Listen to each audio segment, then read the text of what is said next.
Salut les gens, aujourd'hui on se retrouve pour un nouveau tutoriel sur Minecraft.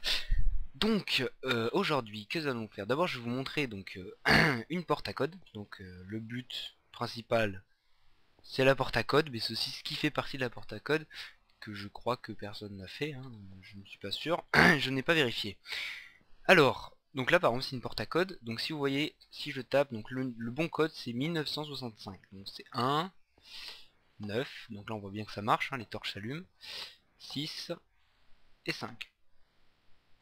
Hop, ça s'ouvre. Donc, là je reset, je fais le tour pour revenir. Oui, je sais, ça sert à rien, mais bon. Le truc, c'est que si par exemple je fais 1, 6, parce que ça marche le 6, hein, le bouton 6 ça marche, donc ça veut dire qu'en fait, il n'y a pas besoin de faire d'ordre. Le seul problème de ce système, c'est qu'il n'y a pas d'ordre.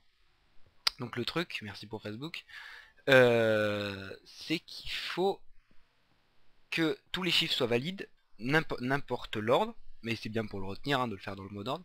Sauf que si par exemple je fais le 5, mais j'ai pas fait le 9, et que là j'appuie sur le 3, et qu'ensuite je vais appuyer sur le 9, et voilà, c'est pas bon, ça se reset. Du coup, ça marche plus. Merci pour le Facebook encore une fois. Donc vous voyez, toutes les torches sont éteintes et ça ne marche plus. Donc si par exemple je fais 1, 4, 6, 5, là je vois que ça marche. Je fais 8, et là, non, ça a reseté. Donc c'est à dire qu'on ne peut pas savoir quel chiffre n'est pas le bon. Donc ensuite, comment ça marche? C'est facile. Derrière chaque bouton en fait, donc le système n'est pas super gros. Il fait à peu près 10 fois 11, regardez, je vais vous le montrer. Voilà, ce système il fait ça. Donc il fait 10 de long, non, 10, 11 de large sur 10 de long. Donc c'est facile, hein, les 10 les 10 de large, c'est parce qu'il y a ces 9 là, les 9 torches qui sont là pour les 9 chiffres, et le 10e bloc pour ensuite pouvoir resetter tout le système. Donc le truc, c'est qu'on a une mémoire. On a une mémoire par bouton. Donc en fait, notre système de base, c'est une mémoire dans ce genre, où quand on appuie de ce côté, c'est ce côté qui s'allume. Quand on appuie de ce côté, c'est ce côté qui s'allume. Donc du coup, ce qui est bien avec cette mémoire, c'est qu'on peut, en mettre plein. C'est-à-dire on peut en mettre une là, une là, une là. Et ensuite, regardez, j'ai juste à faire ça, à faire ceci, ceci, ceci. Je mets une torche à chaque bout. La redstone là. Hop. 2 repeaters, pour bien que ça pour que ça aille assez loin. Hop, 2 repeaters. Là on met un bloc de stone, une torche, une torche, une torche. Et là en fait on va rattraper le courant de la torche qui passe par ce bloc en mettant un repeater, ce qui va transmettre le courant dans cette torche et ensuite ça va faire une boucle.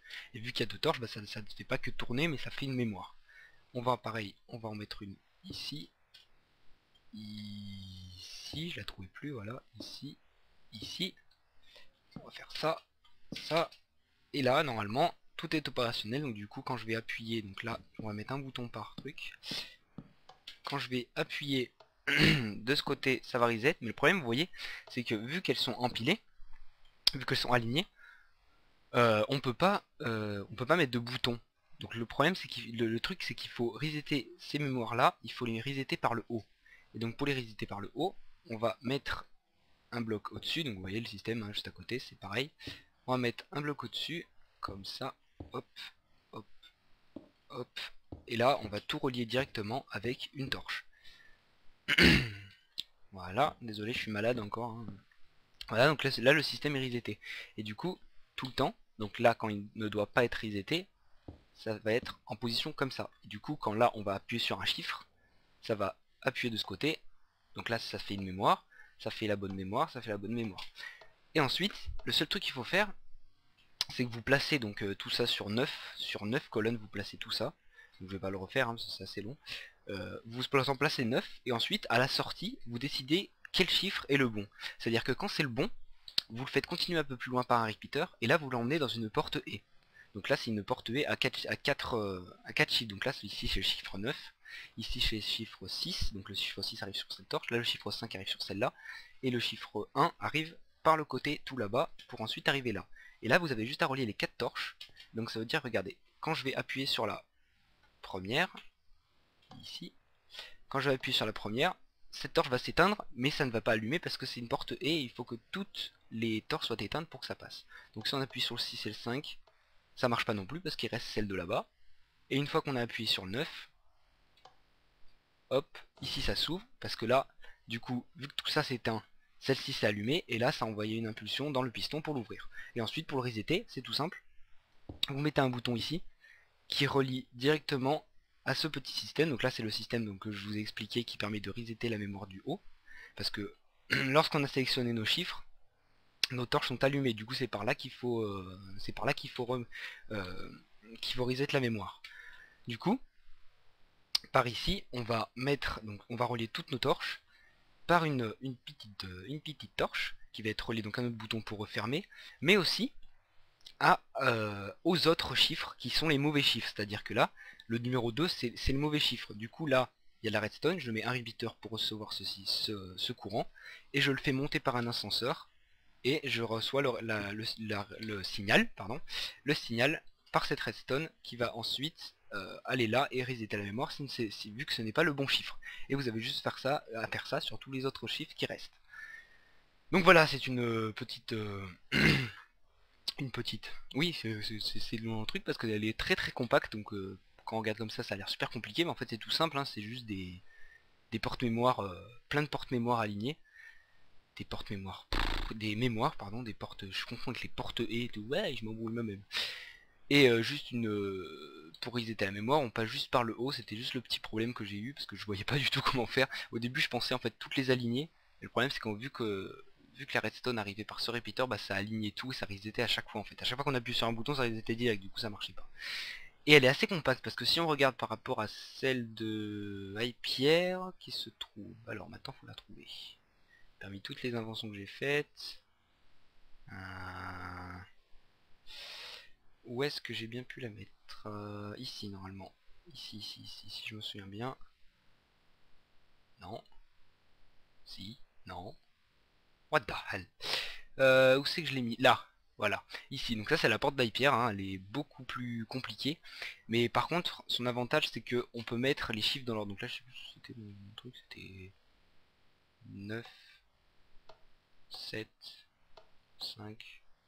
je sais plus. Bref là le truc qui marche plus parce qu'il faut le régler suite à la nouvelle mise à jour. Et en fait vous voyez là c'est super long. Les 4 chiffres ici sont reliés à la mémoire.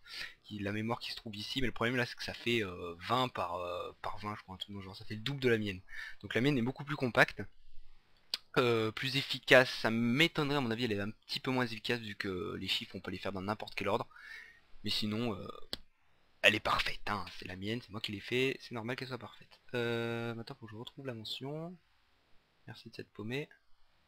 Par là. Yep, l'usine à bois. Et ici, voilà, non même pas. Elle est ici, au début je voulais en refaire une ici mais ça va marcher. Donc vous voyez, jolie porte à code que moi à mon avis je vais la refaire dans... on a fait de Hunger Game avec mon cousin et on m'a recommandé de faire une aventure sur un serveur PVP. Je pense que dans le serveur PVP justement je vais pouvoir la refaire en survival. Bon par contre il faut beaucoup de redstone, hein, comme vous voyez il y a beaucoup de repeaters. Mais bon, hein, on verra bien, mais normalement j'essaierai de la refaire. Ce sera la porte de notre entrée, la porte de notre salle des coffres je pense. Et vous pourrez évidemment nous rejoindre dans ce serveur pour venir dans notre team ou contre nous aussi. Et par contre en vidéo faudra pas que je vous montre les coordonnées de notre base, sinon ce sera un peu le bordel. Voilà, donc merci d'avoir regardé ce tutoriel de Redstone, j'espère qu'il vous aidera pour planquer vos coffres ou faire des passages secrets, hein, tout bêtement. Et je vous remercie aussi d'être autant à me suivre, vous êtes maintenant 342. J'ai voulu faire une vidéo spéciale 333 mais on m'a dit non parce que j'ai déjà fait une vidéo spéciale 50, spéciale 100 et j'avais dit la prochaine sera spéciale 500. Donc j'espère que j'atteindrai au moins les 500, ce serait vraiment super bien, je serais vraiment très très content. Donc merci d'avoir suivi ce tutoriel et à bientôt pour une prochaine vidéo de n'importe quoi, on verra bien hein, selon mes envies. Et je vous conseille de passer une bonne journée ou une bonne soirée. Salut!